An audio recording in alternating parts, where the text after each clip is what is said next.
के लिए अन्न उत्पन्न करने का कार्य करती है। इस पावन धरा को कोटि कोटि नमन करते हुए मैं आप सबका हृदय से अभिनंदन करता हूं। बहनों और भाइयों,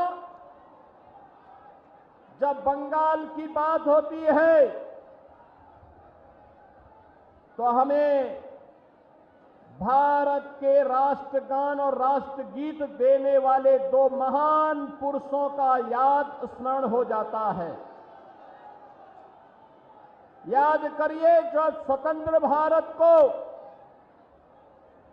राष्ट्रगान चाहिए था, गुरुदेव रविंद्रनाथ ठाकुर की रचयिता राष्ट्रगान के रूप में, जनगण मन के रूप में भारत को प्राप्त हुआ। भारत का राष्ट्रगीत बंकिम चंद्र चट्टोपाध्याय का आनंद मठ का उपन्यास का वो अमर गीत राष्ट्रगीत बना, जिसने वंदे मातरम के माध्यम से भारत की जनचेतना को जागरूक करके हर भारतवासी के मन में भारत की स्वाधीनता का अलग जगाया। और जब राष्ट्रगीत वंदे मातरम के 150 वर्ष पूर्ण हो रहे हैं, तब बंगाल के इस चुनाव में हम सब आपके बीच में हैं। कभी देश की स्वाधीनता में वंदे मातरम ने अमर मंत्र बन करके पूरे भारत को एकता के सूत्र में जोड़ने का काम किया था। आज यही राष्ट्रगीत वंदे मातरम के 150 वर्ष पूर्ण होने पर मैं विश्वास के साथ कहने के लिए आया हूं, बंगाल में भी परिवर्तन होगा। बंगाल भी अब परिवर्तन की नई राह पर चल पड़ा है। आज की बंगाल की दुर्दशा को देख करके दुख होता है। बंगाल भारत की अध्यात्म की धरती, भारत की संस्कृति की धरती,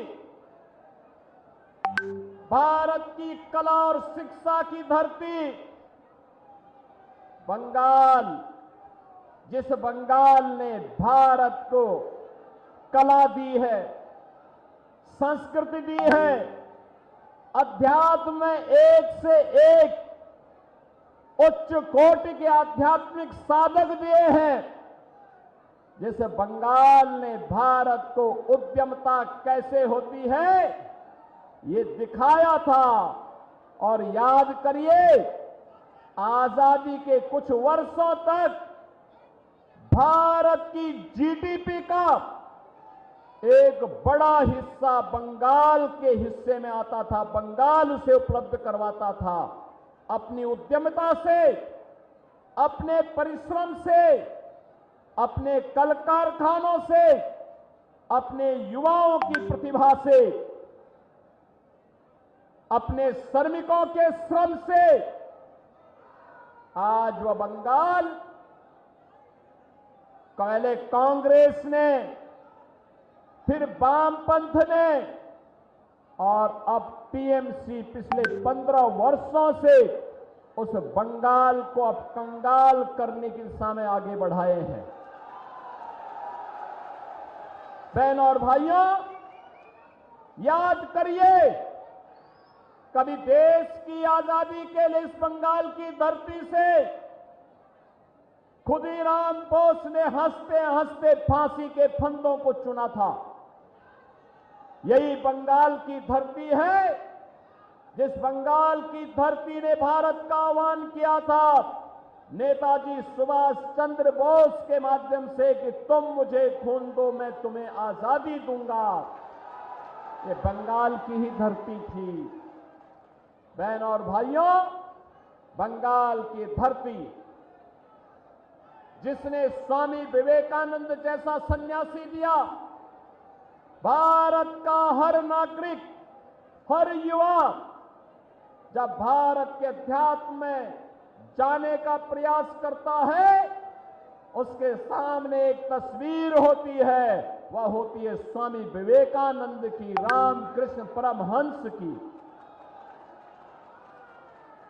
याद करिए, भारत के वैदिक ज्ञान की परंपरा को वैश्विक मंच तक पहुंचाने और भारतवासियों के मन में गर्व से कहो कि मैं हिंदू हूं, यह भाव पैदा करने का काम किसी सन्यासी ने किया था, तो वह स्वामी विवेकानंद हैं। बहन और भाइयों, ये बंगाल की धरती रामकृष्ण परमहंस की धरती है। ये बंगाल की धरती स्वामी विवेकानंद जी की धरती है। ये बंगाल की धरती भारत सेवाश्रम संघ के संस्थापक स्वामी प्रणवानंद की धरती है। लेकिन भारत की संस्कृति की आत्मा कही जाने वाले भारत के राष्ट्रवाद की इस धरती को टीएमसी ने तुष्टीकरण की धरती बना करके रख दिया है, लूट खसोट की धरती तर्क बना के रख दिया है, अराजकता की धरती बना करके रख दिया है। बहनों और भाइयों, हम आपका आह्वान करने के लिए इसीलिए आए हैं, जैसे आज बंगाल में चल रहा है जो अराजकता है, जो गुंडागिर्दी है, यही गुंडागिर्दी, इसी प्रकार की अराजकता, इसी प्रकार की अव्यवस्था आज से 8 वर्ष 9 वर्ष पहले उत्तर प्रदेश में भी थी। याद करिए, भारत की सबसे बड़ी आबादी उत्तर प्रदेश में हर पर्व और त्योहार के पहले दंगे होते थे, महीनों महीनों कर्फ्यू रहता था, विकास के कार्य ठप पड़ गए थे, नौजवानों के लिए नौकरी नहीं थी, सत्ता के समानांतर गुंडे और माफिया वहां पर सत्ता का संचालन करते थे। और 2017 में भारत के यशस्वी प्रधानमंत्री मोदी जी के आह्वान पर उत्तर प्रदेश की जनता जनार्दन ने उत्तर प्रदेश में डबल इंजन की सरकार दी, डबल इंजन की सरकार। और डबल इंजन की सरकार आई, उत्तर प्रदेश में तुष्टीकरण नहीं बल्कि संतुष्टीकरण है। हर नौजवान, हर गरीब, हर किसान, हर महिला, हर श्रमिक, सबके सम्मान के लिए सरकार कार्य कर रही है। याद करिए, अब उत्तर प्रदेश में दंगे नहीं होते, नो कर्फ्यू, नो दंगा, यूपी में है सब चंगा। जितने माफिया थे वे सब माफिया जहन्नुम की यात्रा में चले गए।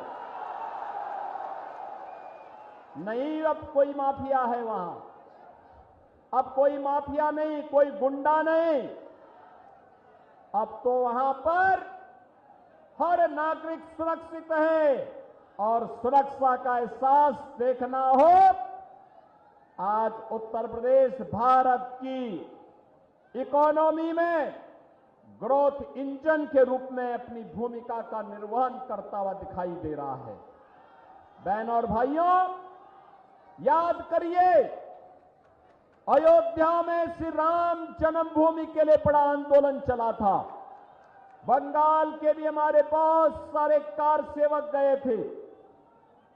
अयोध्या में राम मंदिर लोग कहते थे नहीं बन पाएगा, डबल इंजन की सरकार आई, बुलेट की स्पीड से आज अयोध्या में भव्य राम मंदिर का निर्माण भी हो गया है। और इसीलिए मैं आपसे कहने के लिए आया हूं, इसीलिए मैं आपसे कहने के लिए आया हूं, मोदी जी दिल्ली में और बंगाल में बीजेपी की गवर्नमेंट लेके आइए। डबल इंजन की भाजपा की सरकार दंगाइयों का इलाज कर देगी, दंगाइयों का। ये जो टीएमसी और वामपंथ के जितने भी गुंडे हैं, इनका उपचार किसी के पास है तो अब बीजेपी की डबल इंजन सरकार के पास है। मैं देख रहा था यहां पर कितना अत्याचार यहां पर हुआ है। हम देख करके आश्चर्य करते हैं किस प्रकार का तांडव हुआ था।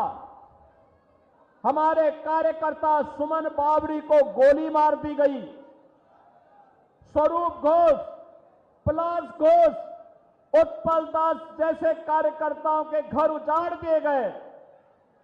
तृणमूल के गुंडों ने सुशोभन का हाथ काट दिया गया। पात्र सायर के कोने कोने में ऐसे अनगिनत उदाहरण भरे पड़े हैं।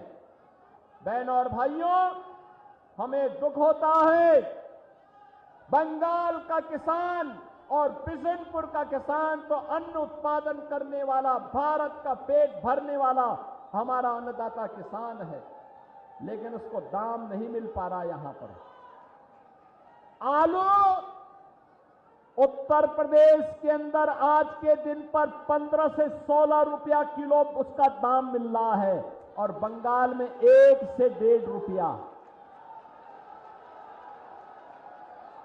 ये यहां के किसानों का शोषण है और इस सरकार के संरक्षण में, टीएमसी की सरकार के संरक्षण में इस प्रकार का शोषण हो रहा है। हम देख रहे हैं यहां पर किसान भारी कर्ज लेने को मजबूर है, डिप्रेशन का शिकार है। बंगाल को फिर से उस त्रासदी की ओर ले जाने का कार्य ये टीएमसी की सरकार कर रही है, जिसका उल्लेख 150 वर्ष पहले आनंद मठ के माध्यम से बंकिम चंद्र चट्टोपाध्याय ने बंगाल की त्रासदी की चर्चा की थी। वह उस समय अकाल था और आज सरकार के द्वारा पोषित गुंडों के द्वारा जो शोषण हो रहा है, उस शोषण, उस पलायन, उस बेरोजगारी, बंद हो रहे कल कारखाने, अन्नदाता किसान हताश और निराश की स्थिति में आज बंगाल के अंदर मजबूर होकर के यहां पर अन्याय और अत्याचार सहने के लिए मजबूर है। बहनों और भाइयों, मैं तो आपको एक ही बात के लिए कहूंगा, याद करिए भाजपा की डबल इंजन की सरकार जहां आई है वहां इंफ्रास्ट्रक्चर आया है, वहां उद्योग आया है, वहां नौजवानों के लिए नौकरी आई है,